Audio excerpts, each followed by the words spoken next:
A lo largo de la historia, han ocurrido sucesos inexplicables, catastróficos, increíbles y misteriosos. Hoy toca la historia del barco más famoso de todos los tiempos, el barco que sigue dejando hoy en día a la gente con la boca abierta. Hoy contaremos la historia del Titanic y de sus gemelos, el Olympic y el Britannic. La historia del Titanic, y la de sus dos barcos gemelos, el Olympic y el Britannic, comienza en la mansión londinense, propiedad de Lord James Pirrie, socio mayoritario de los astilleros más grandes del mundo, Harland & Wolff. En esta casa se reunió a cenar la noche del 10 de junio de 1907, con Bruce Ismay, director gerente de la compañía naviera White Star Line. Esa noche, decidieron la construcción de los 3 barcos más grandes del mundo. Esa noche también decidieron los nombres que llevarían cada barco. Al primero le llamarían Olympic, al segundo Titanic y el tercero Gigantic, nombre que después de la tragedia del Titanic cambiaron por Britannic. Curiosamente, la casa donde nació el Titanic es en la actualidad la Embajada de España en el Reino Unido. Aunque la compañía naviera White Star Line fue fundada en 1869 en Inglaterra, desde el año 1902 formaba parte de un holding norteamericano llamado International Mercantile Marine. Si visitamos la exposición Titanic de Exhibition podemos ver una acción original de este holding. Asimismo, veremos un cheque original de la compañía naviera propietaria del Titanic, con la firma de su director gerente, Bruce Ismay, que viajaba en el barco y al que muchos historiadores señalan como el auténtico culpable de la tragedia, al ordenar al capitán Smith navegar a más velocidad de la recomendada en una zona de hielos. Bruce Ismay sobrevivió a la tragedia aunque, por ocupar el puesto de una mujer en un bote salvavidas, fue rechazado por la sociedad británica y murió en la soledad de su mansión irlandesa en 1937. Un año y medio después de aquella decisiva cena en la mansión de Lord James Pirrie, se colocaba la primera pieza de la taquilla del Titanic. Era la mañana del 31 de marzo de 1909. Aunque en los astilleros Harland & Wolff trabajaban 14.000 operarios, fueron cerca de 3.000 hombres los que, durante 27 meses, trabajaron intensamente para terminar la construcción del Titanic. Para su construcción, se necesitaron 27.000 toneladas del mejor acero. El casco del Titanic estaba compuesto por chapas de acero, de 2,5 cm de grosor, que se unían con más de 3 millones de remolques. En la exposición pueden ver, y tocar, una parte del casco del Titanic, comparando su grosor y la unión efectuada por los remaches. Recordemos que en el año 1912 todavía no existía la soldadura y la unión de las chapas se realizaba con remaches, tal y como pueden apreciar en el trozo de chapa expuesto en Titanic de Exhibition. También en su visita a la exposición, pueden admirar el colosal tamaño de las hélices del Titanic. Las dos laterales, ambas con 3 palas, tenían un diámetro de 7 metros y pesaba la friolera de 38 toneladas cada una. La hélice del centro, de 4 patas, medía 5 metros de diámetro y pesaba 22 toneladas. La construcción del Titanic le costó a la compañía naviera White Star Line la astronómica cifra de $10 millones de 1912, actualmente casi 1.000 millones de euros. El dinero para financiar esta construcción llegó de los Estados Unidos, concretamente del financiero John Pierpont Morgan, más conocido, incluso actualmente, por J.P. Morgan. A las 12 del mediodía del 31 de mayo de 1911, el Titanic fue botado al mar. A este importante acto asistieron, junto al alcalde de Belfast que presidió el acto, J.P. Morgan, Pirrie, Ismay y todos los directivos, personal de la empresa constructora, de la compañía naviera y más de 100.000 personas, que se agolparon por las inmediaciones de los astilleros para presenciar el nacimiento del buque de los sueños. Fue un acto impresionante, como impresionante era todo lo relacionado con el Titanic. Por ejemplo, sus medidas. Desde la cubierta principal hasta la quilla, el Titanic medía 57 metros de alto. Desde la proa hasta la popa mide 270 metros de largo y 30 metros de ancho. En la cubierta del Titanic podrían haberse construido 3 campos de fútbol de primera división. Cada una de las 3 anclas del Titanic pesaba 15 toneladas. El casco pesaba 45.000 toneladas de registro bruto. El responsable de hacer realidad las ideas de Lord Pirrie y Bruce Ismay no fue otro que el joven ingeniero jefe de los astilleros Harland & Wolff, Thomas Andrews, que tenía fama de excelente ingeniero naval y buen diseñador. Era, además, un meticuloso trabajador que acostumbraba a revisar cada plano infinidad de veces y él mismo estaba muy pendiente de los trabajos que se iban realizando. Hasta tal punto se tomó en serio su trabajo al frente de la construcción del Titanic, que quiso realizar a bordo del barco su viaje inaugural para supervisar todo su funcionamiento y anotar todas las mejoras que se tendrían que realizar a bordo. Porque llevaba sus compartimentos estancos, se decía que el Titanic era prácticamente insumergible, y la verdad fue que, gracias a estas puertas estancas, el Titanic tardó casi 3 horas en hundirse. Los ingenieros calcularon que si no hubiese llevado estas puertas estancas, el barco se hubiese hundido en menos de 30 minutos, por lo que, gracias a la colocación de estas puertas y a su buen funcionamiento, se pudieron salvar muchas vidas humanas. Los 3 motores unidos del buque generaban una potencia superior a los 50.000 caballos, lo que podían hacerle navegar a una velocidad increíble, incluso para nuestro tiempo, de 25 nudos. Las máquinas del Titanic medían casi 20 metros de altura, igual a un edificio de 4 plantas. El mando del Titanic fue confiado al mejor capitán de la época, Edward James Smith, conocido como Capitán Smith. Smith era, sin duda, el más veterano y mejor capitán de la White Star Line. Llevaba 35 años en la compañía y jamás había sufrido ningún grave accidente. Le llamaban el capitán de los millonarios porque la compañía naviera siempre le daba a él el mando de sus mejores y más modernos barcos, donde viajaban los millonarios de aquella época. Este iba a ser el último viaje del capitán Smith, ya que se jubiló a la llegada del Titanic a Nueva York. Son las 12 en punto del mediodía, del 10 de abril de 1912 y el Titanic acaba de soltar amarras del muelle número 44 de la White Star Line, en el puerto inglés de Southampton. 2.208 personas, entre pasajeros y tripulantes, viajan a bordo del buque más grande del mundo, en su primer y último viaje. Varios remolcadores ayudan al navío a maniobrar para alejarse del muelle y poner rumbo a alta mar. Tras abandonar el puerto inglés de Southampton, el Titanic se dirigió al puerto francés de Cherburgo, donde tuvo que fondear en su bahía, al no caber un barco tan enorme en el interior del puerto, y allí, utilizando barcazas, subieron pasajeros, sobre todo de segunda y primera clase. En este puerto francés embarcó la famosa Mally Brown y el multimillonario y joven matrimonio español formado por Josefa Peñasco y Víctor Soto, así como 2 de sus sirvientas y su mayordomo. William Murdoch fue, sin lugar a dudas, uno de los personajes más importantes en la historia del Titanic, tanto por el cargo que ocupaba a bordo, como por su heroico comportamiento personal y profesional. Murdoch era el primer oficial del Titanic y fue la persona que se encontraba al mando del buque cuando este colisionó con el iceberg. Él tuvo que decidir, en décimas de segundo, qué maniobra tomar y él decidió, como primera orden después de chocar, cerrar inmediatamente las puertas estancas. El papel de este oficial también fue ejemplar durante las maniobras de evacuación de los pasajeros. Era el responsable de los botes salvavidas en la cubierta de estribor, y ordenó llenarlos completamente, aunque fuese con hombres. En la cubierta de babor, por el contrario, el oficial responsable no permitió que ningún hombre embarcarse en los botes salvavidas, y estos se arriaron solo con mujeres y niños, llevando en su interior solamente a la mitad de personas que podían haberse salvado. Algunos botes solo llevaban 14 o 15 personas, cuando su capacidad total era de 72. Debido a ello, más del 80% de los hombres que se salvaron en el Titanic le debieron su vida a Murdoch. Por último, conviene destacar de este excelente oficial que, cuando ya el barco estaba a punto de desaparecer bajo las heladas aguas, cuando el agua le cubría la mitad de su cuerpo, consiguió, en un esfuerzo sobrehumano, cortar, con su navaja, los cabos que impedían arriar el último bote salvavidas, el desplegable A. Gracias a este último esfuerzo del oficial Murdoch, 12 personas pudieron salvarse en ese bote, aunque a él ya no le quedaron fuerzas para subirse al bote, y murió congelado en la mar, agarrado al bote salvavidas que había conseguido salvar con el esfuerzo que le costó la vida. En la exposición podemos ver 2 importantes documentos originales. Se trata, ni más ni menos, que las 2 únicas cartas, escritas a bordo del Titanic, por su heroico primer oficial William Murdoch.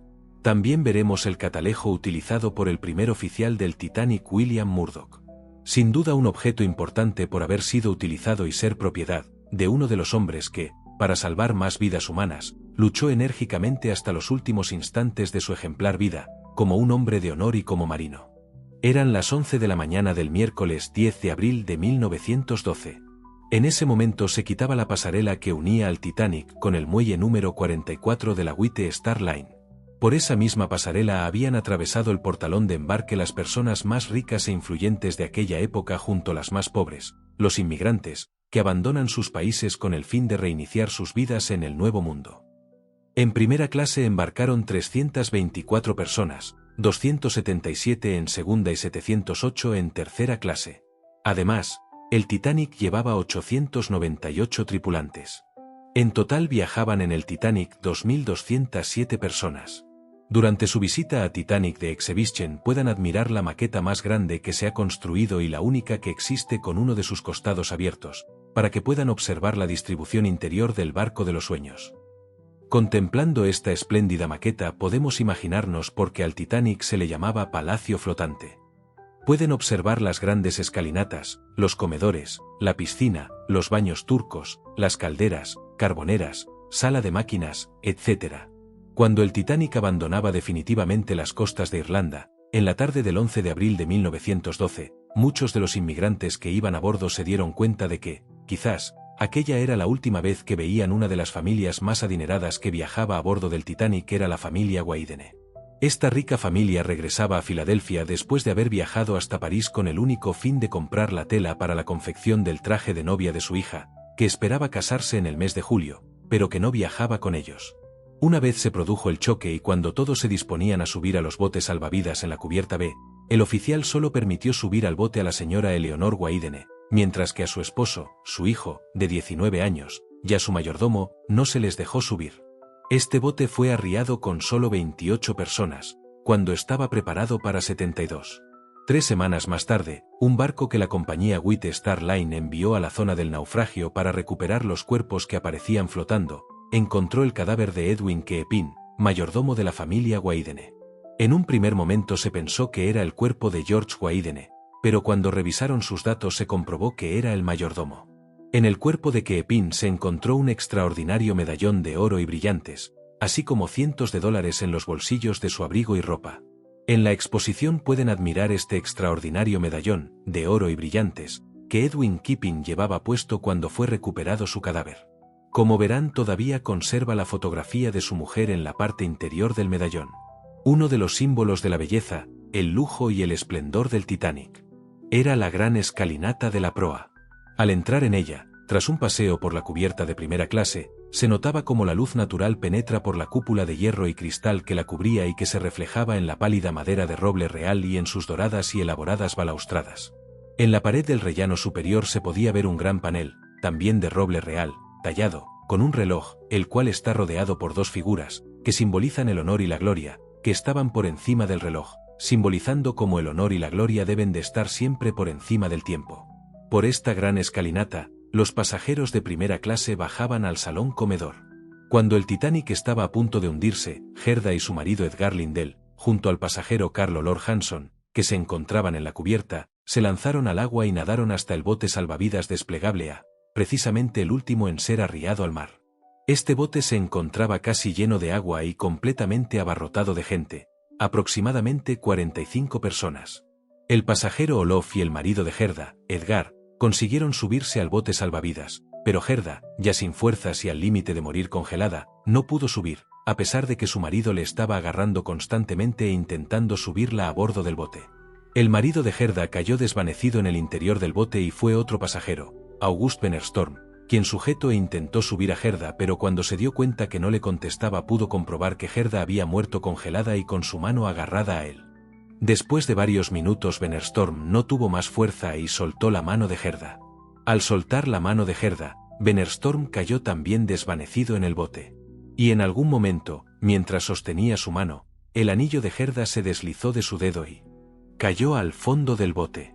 Casi un mes después de la tragedia, el buque Oceanic encuentra a la deriva, a más de 300 kilómetros de la tragedia. El bote desplegable, y al vaciarlo de agua aparece en el fondo del bote el anillo que tienen ustedes delante, en esta vitrina, y que representa una de las muchas trágicas historias del Titanic.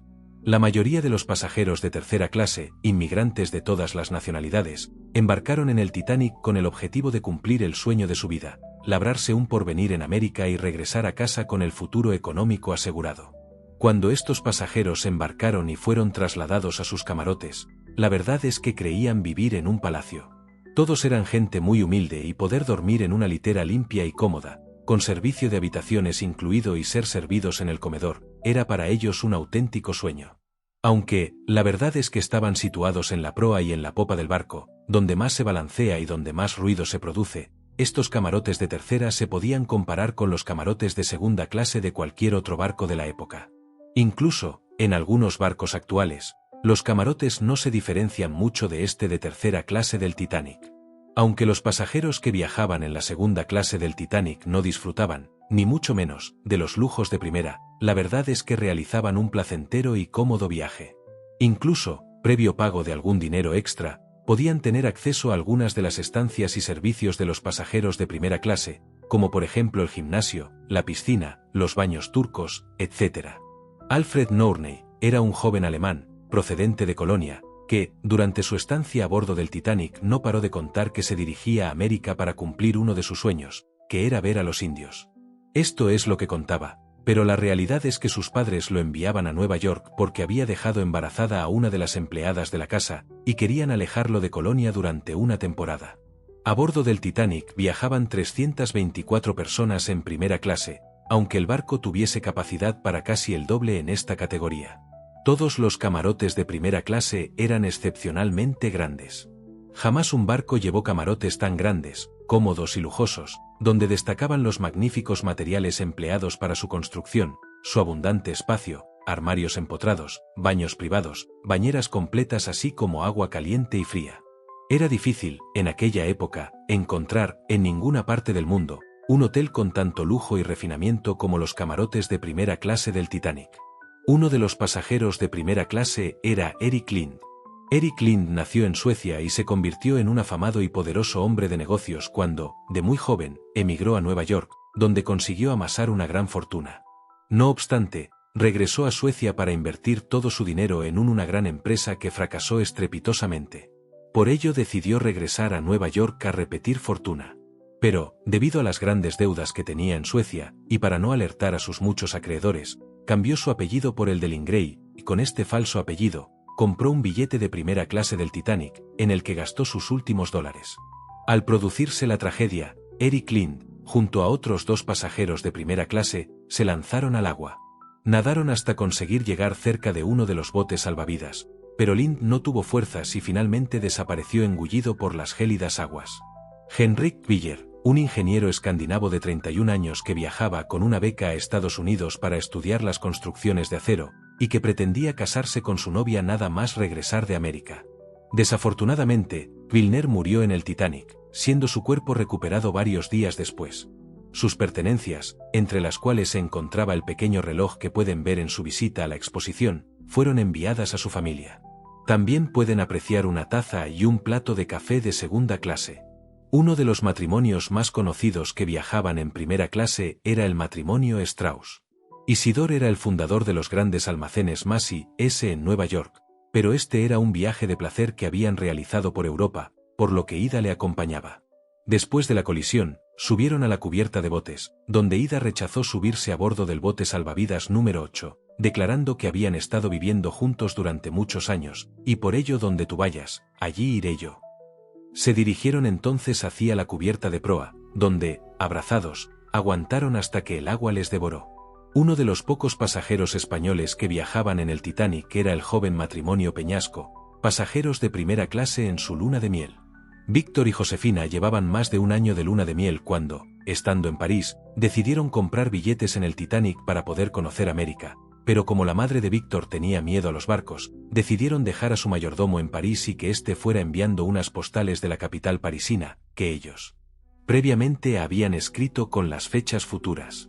De esta forma, mientras ellos se encontraban en el Titanic rumbo a Nueva York, la madre de Víctor les creía a salvo en París.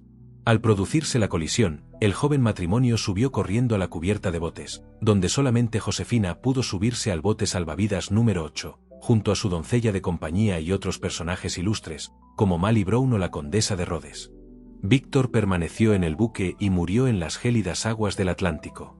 En Titanic The Exhibition se puede contemplar el smoking original de Víctor. Para mover las enormes máquinas del Titanic, la energía que se utilizaba era el vapor. El vapor se producía quemando carbón en las 29 calderas situadas en la parte más baja del barco, cuyos abnegados trabajadores, llamados fogoneros, caldereros o familiarmente la Brigada Negra, trabajaban a unas temperaturas superiores a los 40 C. Ellos fueron, sin duda, las tropas de vanguardia de la batalla del Titanic contra el mar. Estos trabajadores, tal vez los más humildes de la tripulación y los que, sin duda, trabajaban en peores condiciones, manejan constantemente el carbón, a mano y en carretillas, peleando continuamente carbón al interior de los fogones de las 29 calderas del Titanic. En la exposición pueden admirar un trozo de carbón original del Titanic. Este trozo estuvo en la sala de calderas número 1 del Titanic. Fue precisamente en esta sala donde sus carboneros estuvieron trabajando hasta el final, hasta que el agua inundó sus dependencias y se los llevó a todos al fondo del mar, en su lugar de trabajo. Esta pieza fue recuperada de los restos del buque en una de las últimas expediciones realizadas, en agosto del año 2000. Muchos de los pasajeros que viajaron en los camarotes de tercera clase, como muchos de los que hemos conocido ya, acabaron sus sueños y sus vidas en la madrugada del 15 de abril de 1912. Jacob era minero, pero tal vez cansado de esa dura vida, tomó la decisión de coger todos los ahorros de su vida, juntar los pocos objetos de valor que poseía, y embarcarse en el Titanic, con el fin de comprar una pequeña granja en cualquier población americana y así comenzar una nueva vida. Pero no pudo ser. Jacob, como muchísimos de sus compañeros en aquellos camarotes de tercera clase, dejó su vida en esta tragedia. Algunos de esos objetos que llevaba para vender en Estados Unidos pueden verlos en la exposición La familia King, formada por Anton, su mujer Louise y su hija de 4 años, también llamada Louise, viajaba desde Zúrich en Suiza. Eran pasajeros de tercera clase, y al llegar a la cubierta de botes, solo a la madre y la pequeña Louise se les permitió subir a bordo del bote número 2.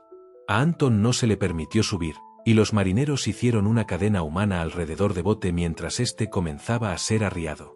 Pero Anton aprovechó un descuido y se escabulló entre los marineros, saltando al bote y aterrizando en él cuando éste ya había comenzado su descenso. De esta forma se convirtieron en una de las pocas familias de tercera clase en sobrevivir al completo. En la exposición pueden observar las botitas que la pequeña Louise King llevaba la noche del hundimiento. Con ellas corrió por la cubierta hasta subirse al bote salvavidas y con ellas consiguió finalmente llegar a Nueva York. En esta misma vitrina pueden observar la manta con la que la pequeña Louise fue arropada en el bote salvavidas hasta que fueron rescatadas por el Carpathia. La pequeña King guardó con gran afecto estos objetos durante toda su vida. El Titanic avanzaba, majestuosa y tranquilamente, a una velocidad de 22 nudos y medio. El capitán había abandonado el puente a las 21,30 ordenando se le informará de cualquier incidencia. En la atalaya del palo de proa, pasando mucho frío, se encantaban los vigías Fleet y Lee, haciendo bromas entre ellos y apostando una cerveza por quien diría antes tierra a la vista al divisar tierra americana. Estaba siendo una guardia muy tranquila. La mar estaba en calma, la noche no era muy oscura y nadie podía prever lo que les iba a suceder unos minutos más tarde. Eran, aproximadamente las 23,40 cuando, de repente, el horizonte que tenían enfrente pareció oscurecerse y ante sus ojos apareció una montaña negra. La tenían enfrente sin haberla visto llegar. El vigía Fleet hizo sonar 3 veces la campana, mientras su compañero descolgaba el teléfono que le unía al puente de mando y daba la voz de alarma. Pero cuando en el puente escucharon la campana del vigía y sonó el teléfono de la torreta, el primer oficial Murdoch ya se había dado cuenta de que la proa de su barco iba directamente a chocar contra el iceberg.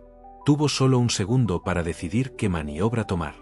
Lo decidió inmediatamente, ordenó dar marcha atrás y girar todo a estribor con el fin de que la proa se desplazara hacia babor para evitar la colisión. La verdad es que estuvo a punto de conseguirlo. Unos metros más y el Titanic no hubiese ni siquiera rozado el iceberg, pero no pudo ser. La masa de hielo golpeó el costado de estribor, saltaron los remaches que unían las planchas de acero y el Titanic comenzó a inundarse. Desde que el vigía Fleet hizo sonar la campana de alarma, pasaron 38 segundos, eternos segundos, hasta que se produjo la colisión. Se calcula que los vigías divisaron el iceberg a unos 400 metros de distancia. El tiempo había dictado sentencia. Los vigías no podían haber visto antes el iceberg y cualquier capitán u oficial de guardia hubiese hecho la misma maniobra que realizó el oficial Murdoch. La noche de la tragedia del Titanic, en la zona donde navegaba, la temperatura del mar era, aproximadamente, entre 0 y 1 grado bajo cero. Como ya conocen, el agua salada no se congela a 0 grados, sino a una temperatura más baja. No obstante, en un agua a 2 grados, una persona de complexión normal puede aguantar viva, como mucho, entre 20 y 25 minutos.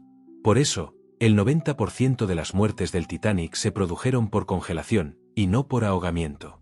Si quieren experimentar la sensación de dolor que producen las aguas heladas, intenten aguantar, solo unos minutos, tocando este pequeño iceberg. Pongan la mano sobre el hielo y comprueben su aguante. Imagínense lo que sufrieron las personas que murieron congeladas al lado del Titanic. En aquellos instantes, una desesperada señal de socorro inundó la gélida noche del Atlántico Norte. A los pocos minutos de producirse el choque contra el iceberg, el capitán Smith ordenó que enviasen, sin cesar, mensajes de socorro, indicando la situación del barco y añadiendo que hacían agua y comenzaban a hundirse por proa. Inmediatamente comenzaron a utilizar su equipo transmisor de Morse, intentando comunicarse con todos los buques que se encontrasen cerca de la zona del naufragio. Uno de los primeros en responder fue el Carpathia. Fue entonces cuando el radiotelegrafista jefe Jack Phillips utilizó la nueva señal de socorro, SOS. Cuando el agua casi inundaba su cabina, los radiotelegrafistas se colocaron los chalecos salvavidas y se lanzaron al mar, nadando hacia donde se encontraba el desplegable B, que había dado la vuelta en una falsa maniobra y estaba con la quilla al aire. Los dos se subieron al bote donde se encontraba el segundo oficial Lictoyer y alrededor de otros 20 tripulantes. 2 horas después, el oficial Jack Phillips murió congelado y su cuerpo fue dejado caer al mar. Eran las 2:10 de la madrugada del 15 de abril de 1912. El Titanic estaba ya a punto de hundirse definitivamente y en su cubierta principal, en el costado de estribor, muy cerca de la puerta de acceso a los salones, los músicos de la orquesta de primera clase permanecían tocando sus piezas preferidas, con el único fin de hacer menos dramática la muerte que les esperaba a todos los aún permanecían a bordo. Según las declaraciones de la mayoría de los supervivientes, inmediatamente después de la colisión con el iceberg, la orquesta se reunió en el salón de primera clase y comenzaron a tocar para distraer a los pasajeros. Cuando apenas quedaba gente en aquel salón, se dirigieron al vestíbulo de la cubierta de botes y finalmente salieron a la cubierta exterior. En un principio, y sobre planos originales, estaba previsto que el Titanic llevaba un total de 64 botes salvavidas, pero, finalmente, esta cantidad se redujo a 20, debido a que, la cubierta de paseo de primera clase quedaba demasiado estrecha para poder pasear y tomar el sol en ella. Por este motivo se obligó a su diseñador a quitar todos los botes de la segunda fila y así dejar más amplio el pasillo. El buque Carpathia, de la compañía Cunard, rival de la White Star Line, propietaria del Titanic, fue el que, variando su rumbo, puso sus máquinas a toda potencia y se dirigió al lugar del naufragio del Titanic, rescatando a todos los supervivientes que quedaban a bordo de los 13 botes salvavidas que permanecían en la zona. Recogió a un total de 705 personas, navegando hacia Nueva York, donde llegaron a las 6 de la tarde del día 18 de abril de 1912. Si hay un personaje femenino conocido dentro de la historia del Titanic, esa es sin lugar a dudas Molly Brown. Procedente de Denver, Colorado, era una excéntrica pasajera de primera clase. Su papel durante las tareas de rescate, animando a las mujeres a remar e intentando que los botes más vacíos volvieran a rescatar a más pasajeros, le valió una justa valoración. Cuando llegó a Nueva York, encargó hacer unas medallas en honor a la tripulación del Carpathia, cada una con el nombre personalizado. Pueden ver una de estas medallas en la exposición. La historia bautizó a esta mujer como la insumergible Molly Brown, llevando a realizar infinidad de musicales, películas y libros sobre su figura. En Titanic The Exhibition también podemos ver los objetos originales recuperados del cuerpo del pasajero de tercera clase Carlas Plum. Viajaba junto a su mujer y 5 hijos en los camarotes de tercera clase situados en la popa del buque. Cuando el buque colisionó contra el iceberg, la familia entera consiguió llegar hasta la cubierta de botes, pero eran incapaces de separarse. Años después Elma, su mujer, declaró que habían decidido quedarse todos juntos y morir abrazados aquella noche, pero en un instante, al estar cerca de un bote que estaba siendo arreado, un tripulante agarró a su hija menor, Lillian, y la lanzó al bote. Segundos después hizo lo mismo con otro de los hijos, Félix. Entonces otro tripulante desde el bote gritó: «Bajad a la madre también al bote». Antes de que Selma tuviera tiempo para reaccionar, los tripulantes la habían cogido de pies y manos y le lanzaron al bote, desde donde alzó la vista para ver a su marido y sus otros 3 hijos correr hacia la otra cubierta del buque. Sería la última vez que los vio. El cuerpo de Carlas Plum fue recuperado y entregado a su familia, así como estos objetos. Todos ellos fueron entregados a su hija Lillian, que fue una de las últimas supervivientes en morir, en la primavera de 2006. Estamos llegando al final de esta mítica historia que deseamos haya vivido con la misma intensidad y emociones que nosotros. Sin género de dudas, Esta es la parte más importante de esta historia. A lo largo del recorrido han conocido mejor la verdadera historia del buque, han visto objetos y documentos originales, algunos de los cuales nos han puesto al límite los sentimientos.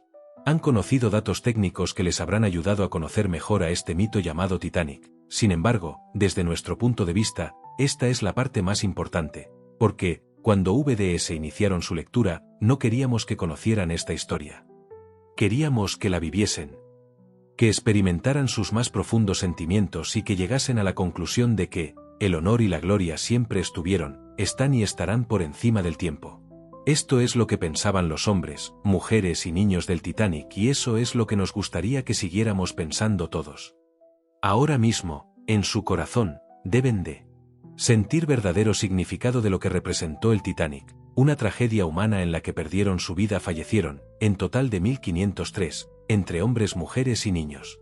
Si se fijan, pueden ver que fallecieron familias enteras, sobre todo de tercera clase y niños de apenas unos días de vida.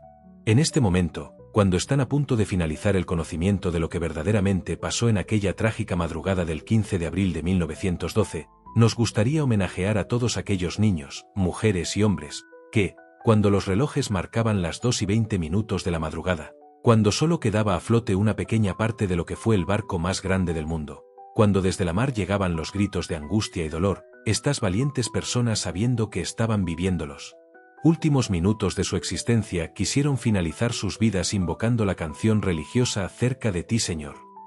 Seguro que, después de esta lectura, todos estamos convencidos de que el Titanic continúa vivo, no solamente en las películas, libros, exposiciones, medios de comunicación, etcétera, sino también en nuestra memoria, en la memoria de millones de personas que, cada día, encuentran, en su vida, algún parecido con alguna de las 2.208 personas que iban a bordo. Por eso el Titanic continúa siendo un mito, porque siempre encontramos nuevas formas para comprender su historia y porque, en algún lugar de nuestro corazón somos conscientes de que nosotros no somos muy distintos a las personas que vivieron y murieron a bordo del Titanic. A todos ellos, desde aquí, nuestro más sincero homenaje. El buque de los sueños, el mítico Titanic, continuará navegando por los ecos de la historia en un largo viaje sin fin a través de nuestros corazones. Si llegaste al final del vídeo, comenta abajo #viajeros del tiempo, no olvides suscribirte y darle a la campanita para no perderte ningún vídeo. Nos vemos en la siguiente historia.